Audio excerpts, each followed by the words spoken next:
Kemudian selanjutnya media yang dibutuhkan. Media ini penting ya untuk tadi variasi supaya nggak bosen. Kita bisa origami, kita buatin macem-macem, kita buatin dari apa bisa dari botol aqua, kita buat stiker dan sebagainya. Ya, ini bisa kita rancang. Ya, program harus dirancang. Misalnya kemungkinan kita stay at home-nya sampai 1-2 bulan gitu ya. Harus dirancang dalam 1 bulan tuh apa aja, mau ngapain aja. Jadi bagi para pelatih yang misalnya mau memberikan advice kepada para archer, ya dirancang programnya nih 1 bulan kita rancangannya ini programnya. Jadi tetap ya jangan sampai silaturahim kita gara-gara lockdown ini, gara-gara wabah ini tertutup. Teman-teman di klub ya para coach ya harus coba merancang program yang bisa dilakukan di rumah. Ya terprogram dengan baik. Misalnya program tekniknya apa, program fisiknya apa, mental trainingnya apa, visualisasinya apa, gitu ya. Bisa misalnya nonton film apa, di-sharing. Jadi pembinaan-pembinaan ini terus jalan. Ya, dalam situasi perang zaman dulu aja, pada saat Perang Dunia Kedua, ya, Jerman sebagai tuan rumah tetap menyelenggarakan event olahraga. Jadi ini pun ya ketika kondisi ini sudah kondusif, ya kita akan terus running. Tapi 2 bulan, 3 bulan ketika tidak ada aktivitas fisik, maka akan berdampak terhadap habit, terhadap skill, ya kita akan mulai dari nol lagi, kalau nanti pas ketemu baru mulai activity. Artinya semua member-member yang ada di klub, ya harus di-treatment, di-touch secara personal, ya program apa yang harus dilakukan, yang biasanya latihan seminggu sekali, ketika di rumah dia mungkin bisa latihan 2 kali seminggu, 3 kali seminggu, ya disesuaikan dengan kebutuhannya dirancang. Jadi sebenarnya di kondisi saat ini, ya bukan tidak ada latihan, tapi kita kasih advice yang lebih spesial. Karena di dalam olahraga sebenarnya seorang ahli olahraga yang namanya Tudor Bompa, ya, dia mengungkapkan bahwa latihan itu adalah sesuatu latihan yang sistematis, teratur, dan personalized. Ya, harus customize sesuai dengan kebutuhan orang. Itulah latihan yang sebenarnya.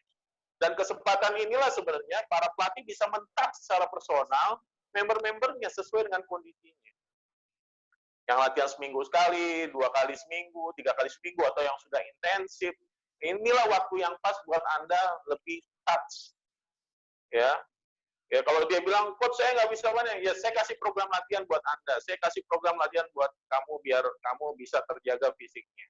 Nanti suatu saat kita kondisi sudah kondusif, kita sudah tinggal running. Jangan sampai nanti pas ketemu udah 2 bulan, 3 bulan nggak latihan, apalagi di mau Ramadan, maka mulai lagi dari nol, capek lagi.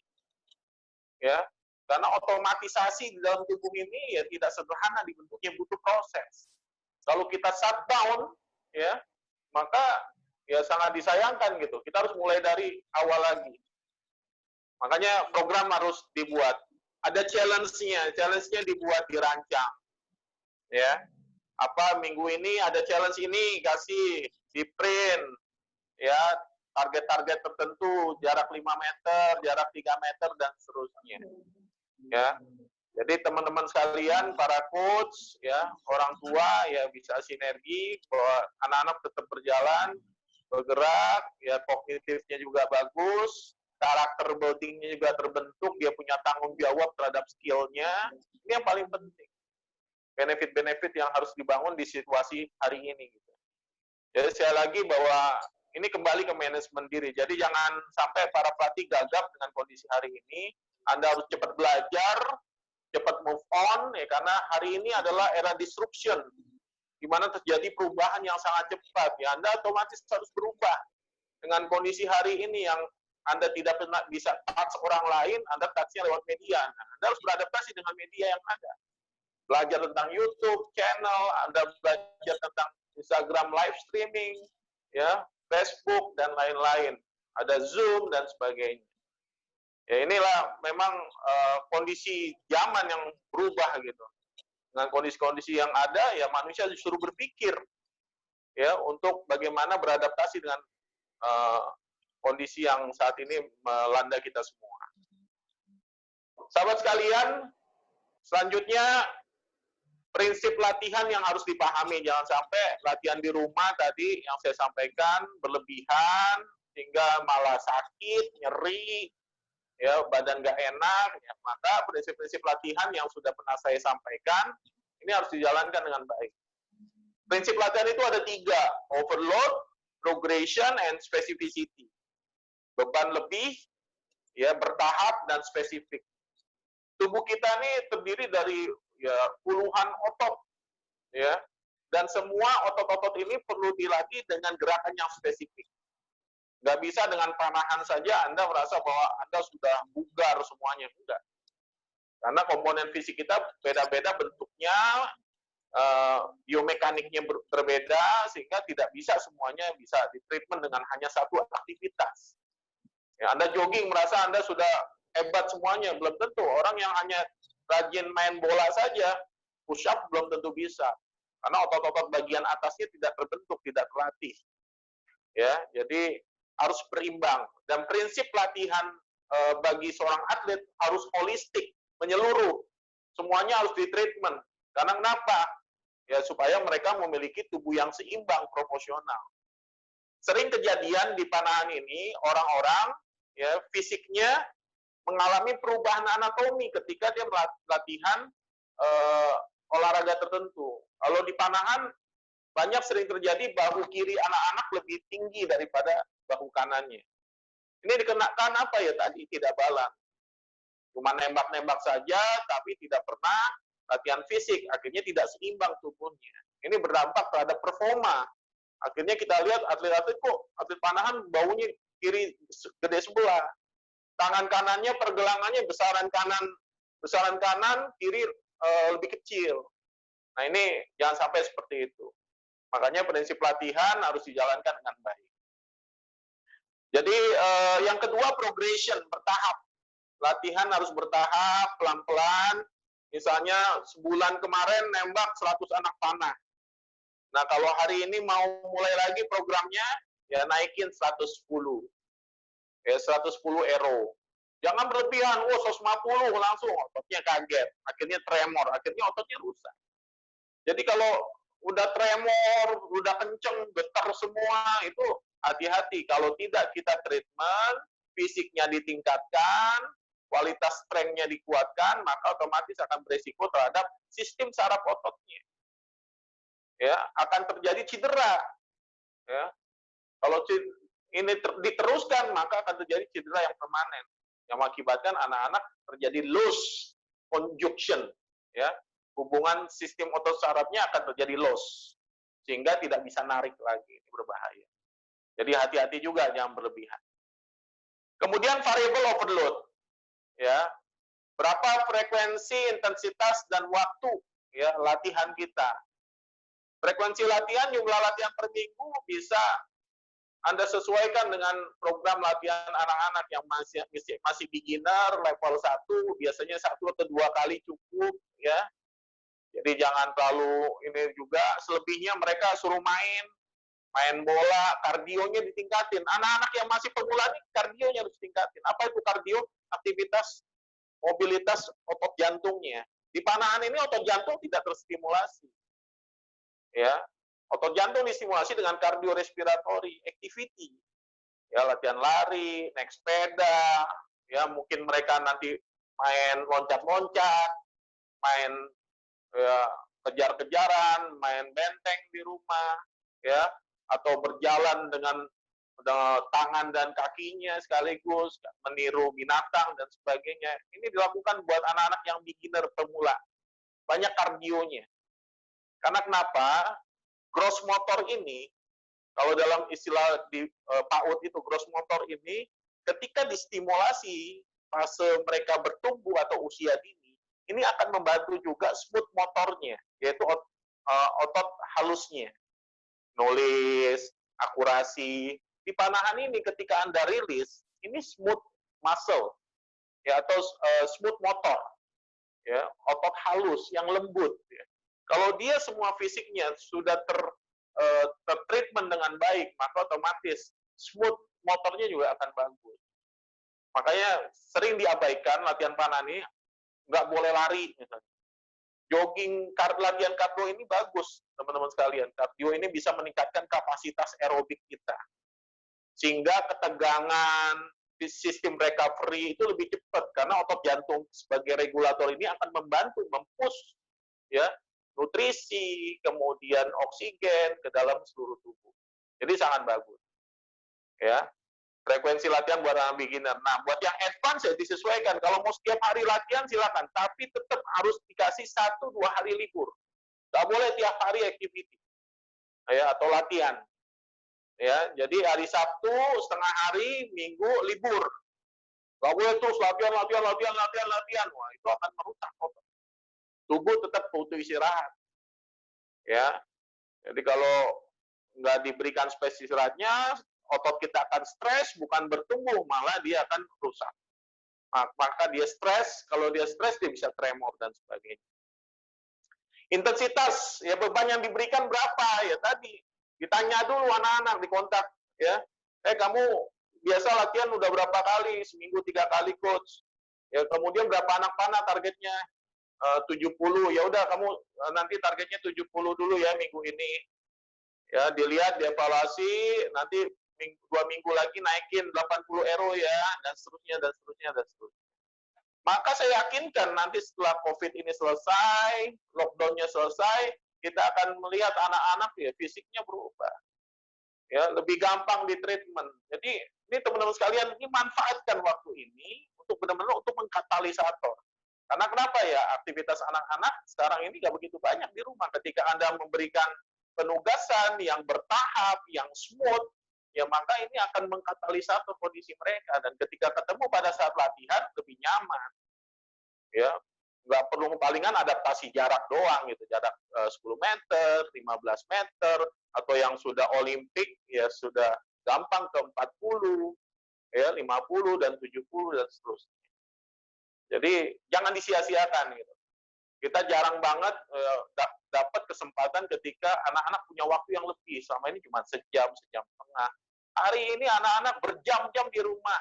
Ya, aktivitas sekolah paling berapa jam lah, punya tugas atau ada Zoom di sekolahnya masing-masing.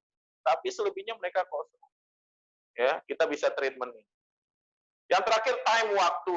Waktu berjenjang. Kalau dalam ilmu olahraga itu waktu mulai 45 menit latihan. Semua satu paket. Ya. Jadi 45 menit sampai dengan 90 menit. Jadi untuk beginner-beginner ya 45 sampai 1 jam. Kalau yang sudah biasa bisa maksimal 2 jam latihan, silakan. Ya, tapi yang sudah biasa jangan dipaksain. Kalau yang masih beginner disuruh 2 jam, ya pasti akan kaget ototnya. Sehingga akan beresiko terhadap kesehatan. Latihan yang baik di rumah, ya teman-teman sekalian.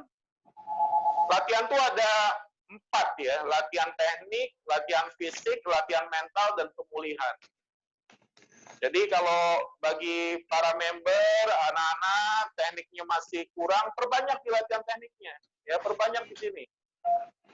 Latihan tarik kering, release kering, push and pull, tangan kirinya belum aktif, ya. Ini harus dilatih terus, push and pull, push and pull. Lebih diperbanyak. Ini kesempatan Anda untuk fokus terhadap teknik. Teknik ini utama di panahan. Ya, ketika teknik Anda sudah nyaman, sudah bergerak dengan baik, maka Anda akan mudah untuk menggerakkan busur Anda. Anda akan mudah mengarahkan busur Anda.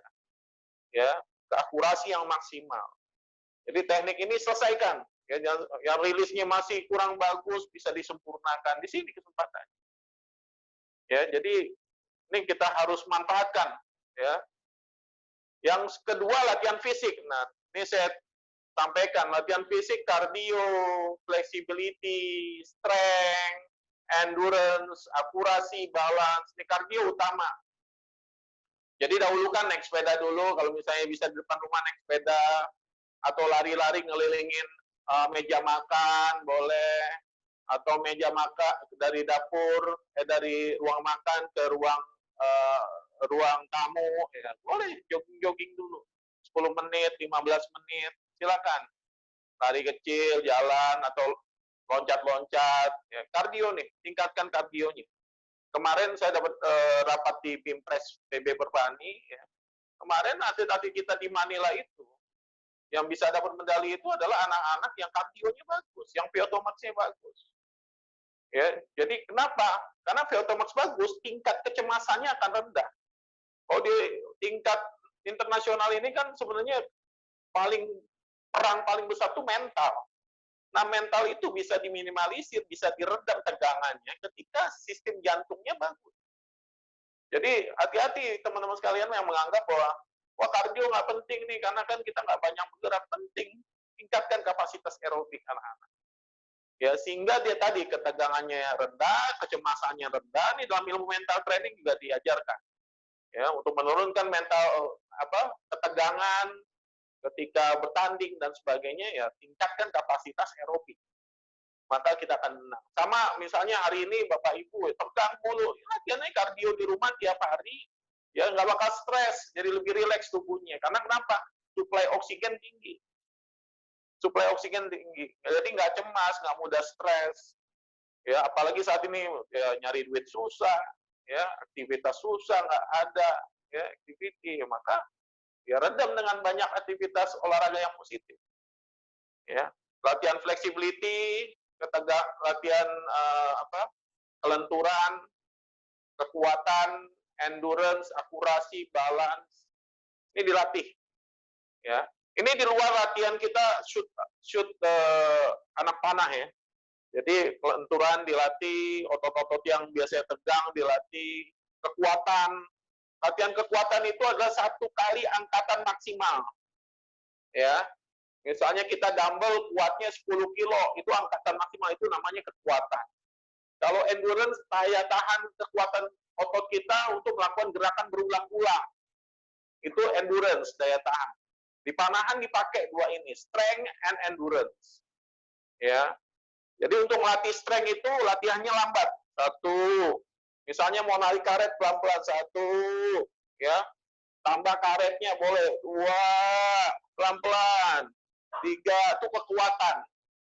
Kalau endurance dapat isinya agak lebih cepat tuh 2, 3, 4, 5 itu endurance, daya tahan. Bisa 20 kali. Kalau strength cukup 10, 8, tapi pelan-pelan, slow movement.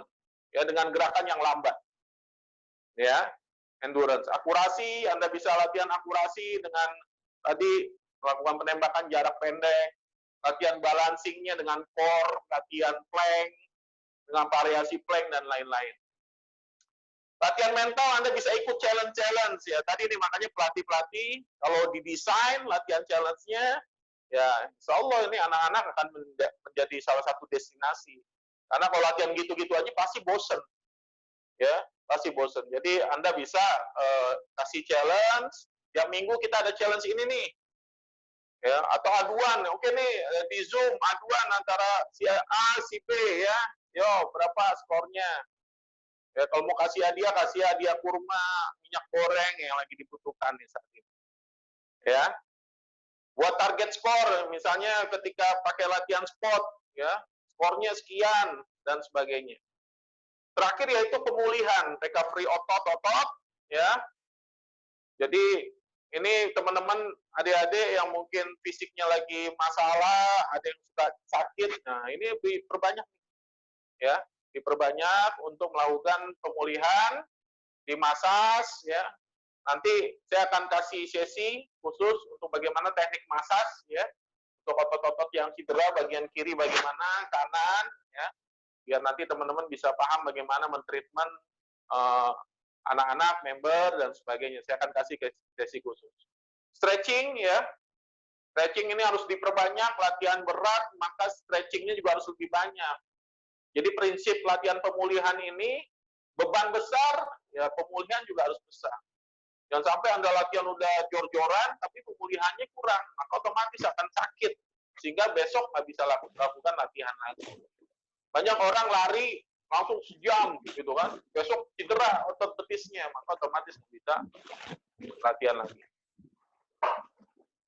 Baik, sistematika latihan ya tetap dilakukan sesuai dengan sistematika, jangan sampai megang busur langsung nembak, pemanasan, peregangan, latihan teknik, shoot, ya istirahat, latihan lagi, challenge, ya kasih tantangan dan recovery.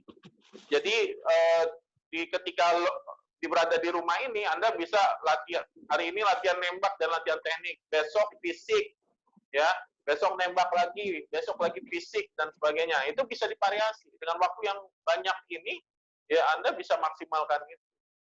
Ya, sehingga tidak bosen ya untuk melakukan aktivitas. Ini teman-teman sekalian ya, beberapa hal bagaimana mengefektifkan ya kondisi ini menjadi peluang kita untuk meningkatkan performa kita ya, dan juga para member-member kita. Saya lagi ini kesempatan yang terbaik buat kita agar anak-anak kita bisa maksimal ya kondisi fisiknya, manfaati waktu-waktu ini untuk mereka lebih mantap lagi. Itu mungkin pembukaan, silakan kalau ada yang mau bertanya, dipersilakan.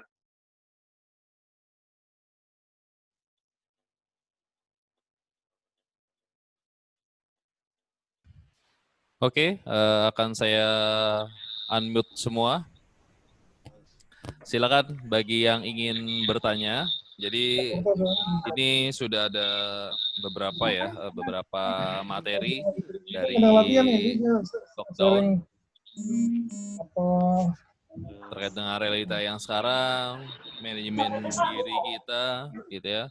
Bagaimana untuk latihan, yang kedua bagaimana akhirnya latihan yang baik di rumah,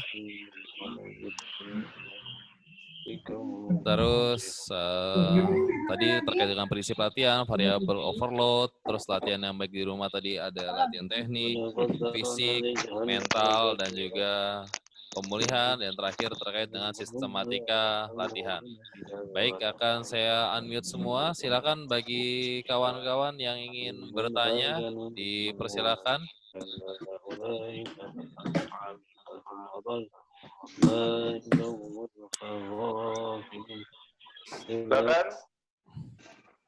Silakan yang mau bertanya. Yang dari Samarinda, silakan. Dari tanah Borneo.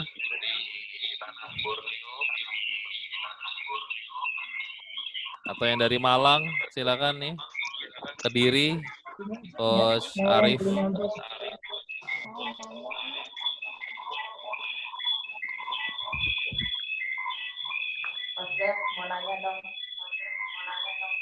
Silakan yang mau nanya siapa itu? Dipersilakan. Emaknya Meska. Oh, emaknya Meska. Silakan namanya Meska. Silakan, Bunda. Kalau untuk target di rumah itu lebih baik ekspor target, tidak pakai target, atau untuk target di rumah. Jadi seperti kemarin yang waktu kecil itu, atau langsung target kisaran.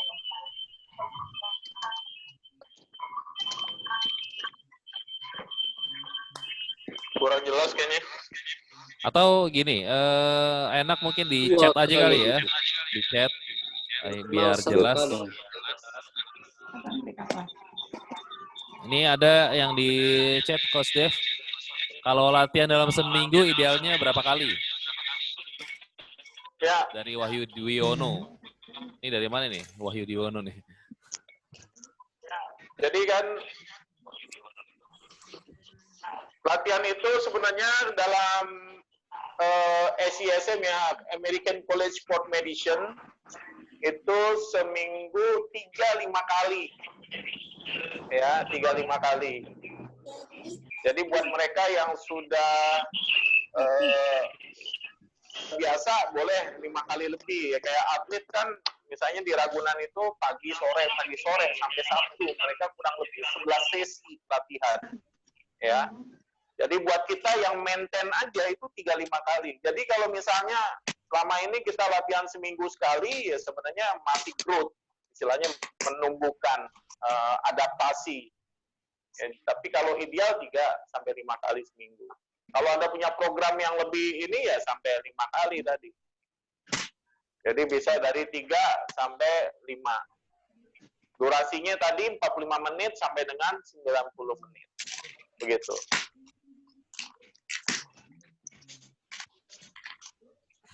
Oke, silakan. Mas Nur mau nanya? Sudah ngangkat tangan ini. atau menurunkan tangan, lower hand. Saya buka. Tadi Bunda Lia belum ada info lagi. Mana ada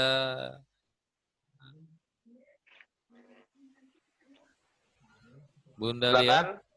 Silakan saya unmute semua. Silakan yang mau bertanya.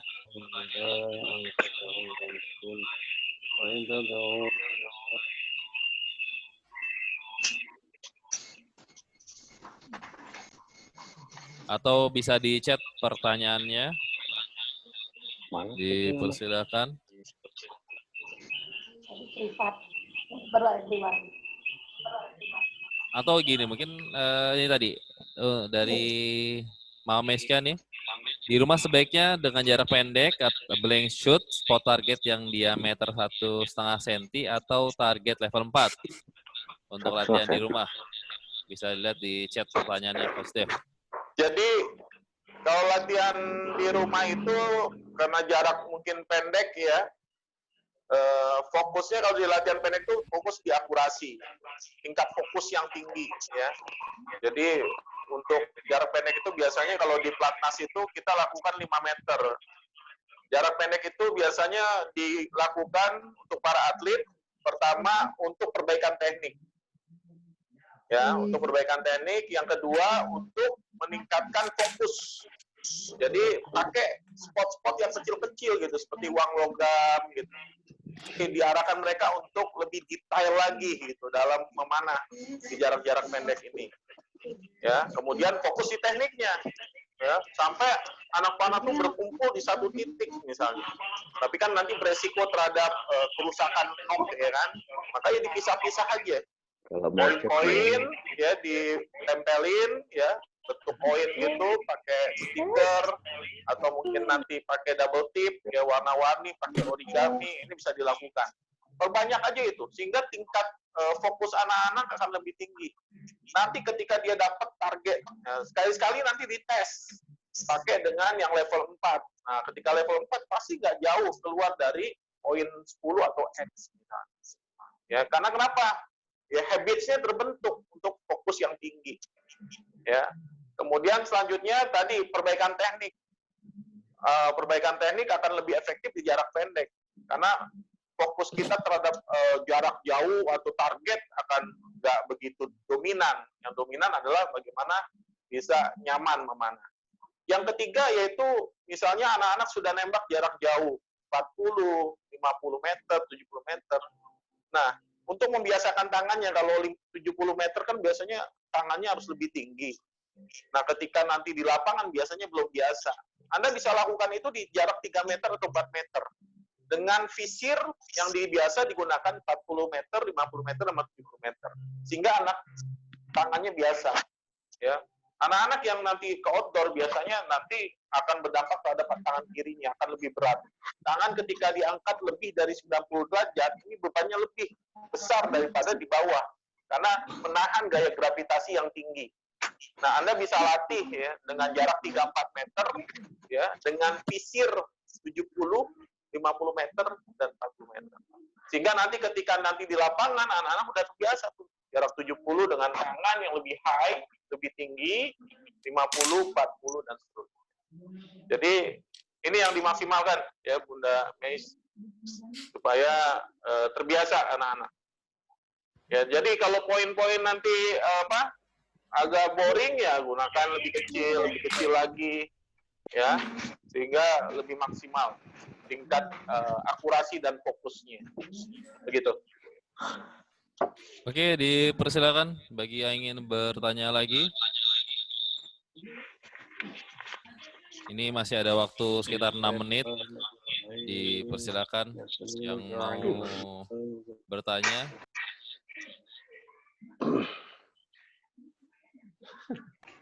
Pak Budi mau nanya, Pak Budi? Selamat siang, Assalamualaikum. Apa kabar semuanya? Sehat selalu ya. Waalaikumsalam. Ini di situasi yang sekarang ini kan kita semuanya kalau bisa tetap jaga kesehatan, latihan di rumah untuk menjaga endurance kita, fisik kita, dan fokus kita. memungkinkan nggak jika kita misalnya mengundang coachnya untuk private ke rumah gitu, latihan ke rumah 1 jam atau nah, jadi coachnya yang door to door ke rumah istilahnya untuk private gitu, coach. Terima kasih gitu ya, coach. Private. Assalamualaikum. Oke, Udah? private berarti private di rumah mengundang coachnya. Ya. Baik, sebenarnya kan situasi kondisi saat ini tidak semuanya mengalami zona merah ya. Seperti di Samarinda, teman-teman di Samarinda juga belum zona merah. Ya, ada beberapa daerah masih zona hijau gitu kan. Yang paling penting kita semua saling terbuka gitu. Latih, member, artinya kalau semua saling terbuka tadi tidak ada kecurigaan dan sebagainya. Sekarang kan mohon maaf misalnya member worry datang ke lapangan dikarenakan khawatir misalnya ada di antara kita yang kena gitu. Ini paling penting gitu, keterbukaan. Yang kedua, ya kalau cuman berkumpul couple doang, berdua atau bertiga kan nggak dibubarin. Yang kumpul 5 orang baru bubarin gitu. Ya, Betul. jadi bisa aja gitu kan melakukan private, ya kan, tetap dengan SOP menggunakan masker, ya buat para coachnya, ya kemudian disediakan air untuk cuci tangan, sabun, ya. Jadi insya Allah sih sebenarnya no problem, program-program ini bisa berjalan dengan baik, ya. Ya tentunya para klub dan para coach ya bisa buat program khusus lah private dengan harga yang lebih khusus ya. Yang penting para pelatih tetap bisa berbagi ilmu dan para member tidak kehilangan. Karena memang di kepelatihan ini kalau latihan kita sendiri ya tentu yang tandem nggak ada gitu kan. Maka ya kebingungan juga nih latihan saya bener apa enggak gitu. Makanya saya pikir ya bisa tadi private atau mungkin dengan Zoom ya dipantau dengan Zoom latihan dengan Zoom dengan pelatihnya. Ya ini bisa dilakukan tuh, jangan sampai anak-anak tidak ditandem, khawatir 2 bulan 3 bulan nggak ketemu coachnya tiba-tiba tekniknya berubah, ya kan? Tekniknya berubah, wah dibenahin lagi. Jadi tetap karena setiap atlet kan punya blank area ya yang tidak bisa dilihat oleh dirinya, hanya bisa dilihat oleh pelatihnya. Ya ibunya, orang tuanya bisa lihat, cuman orang tuanya belum tentu ngerti ya kan? Ini kondisinya benar apa enggak, nih tekniknya benar apa enggak gitu.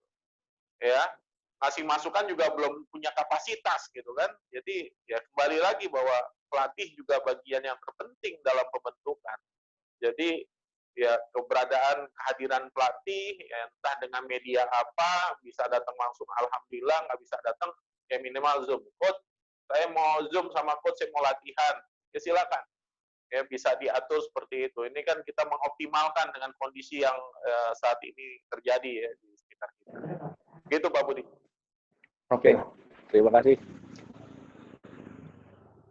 Oke, dari Fani mau bertanya, bagaimana cara kita tahu olahraga yang kita lakukan sudah berlebihan? Karena ada banyak contoh beberapa artis yang kelebihan olahraga jadi meninggal. Ini dari Fani, UKM Panahan. Silakan. Ya, paling gampang ketika kita berolahraga, ya untuk mengetahui olahraga kita masih berlebihan apa enggak. Pertama ketika beraktivitas kita ngomong sudah enggak akurat gitu. Ya sama kalau lagi kita jogging lari cepat ya, itu kan otot jantung berdebarnya lebih kencang, sehingga ngomong udah enggak akurat lagi. Ya, ngomong udah teloh-teloh lah istilahnya gitu. Itu udah harus stres, harus stop. Masih ke situ suaranya jelas. Yang kedua, kita punya istilahnya heart rate maksimal. Heart rate maksimal ini 220 dikurangi umur. Kurangi umur. Ya. Jadi Anda harus tahu posisi Anda nih. Kayak saya, umur saya misalnya 40. Ya, 220 kurang 40 berarti 180. Ya. Jadi kalau saat ini kan udah ada jam yang ngelihat heart rate tuh. Ya. Itu bisa dipantau dengan itu. Jadi kalau udah maksimal sampai 180 maksimal, ini hati-hati. Karena kenapa? Bisa gagal jantung. Ya, gagal jantungnya kenapa? Karena tadi kapasitasnya sudah melebihi kemampuannya. Akhirnya akan terjadi flak-flak itu akan lepas dari sistem pembuluh darah dan akhirnya menutup pembuluh darah, dan itu yang mengakibatkan heart attack atau silent kill ya terhadap artis-artis tersebut. Jadi kenapa artis tersebut bisa itu ya karena tadi dia baru latihan tapi high intensity, jadi hati-hati. Apalagi ada yang tidak biasa, nggak boleh. Jadi, makanya prosesnya adaptasi dulu. Ya, beradaptasi pelan-pelan ya baru. Kemudian selanjutnya kalau biasanya kalau misalnya sudah over tuh keringat dingin. Ya, kalau udah keringat dingin keluar, nah itu juga harus stop. Jadi untuk mengetahui apakah latihan kita bisa beresiko apa enggak ya tadi jangan sampai berlebih. Ya. Jadi disesuaikan dengan kemampuan kita. Makanya program latihan ditanyalah advice pada ahlinya. Ya. Oke. Temennya Insya yang Allah ngerti. Gimana nih latihan itu saya ya. mau latihan mulai latihan fisik nih. Latihan ini berapa kali push up. Nah, misalnya kalau kita mau push up, mulailah dari dites dulu. Kita push up dengan benar sampai capek itu berapa kali. Misalnya kita push up benar 10 kali, ya. Nah, patokannya di ini, dada kita sentuh dengan tangan kita, nempel di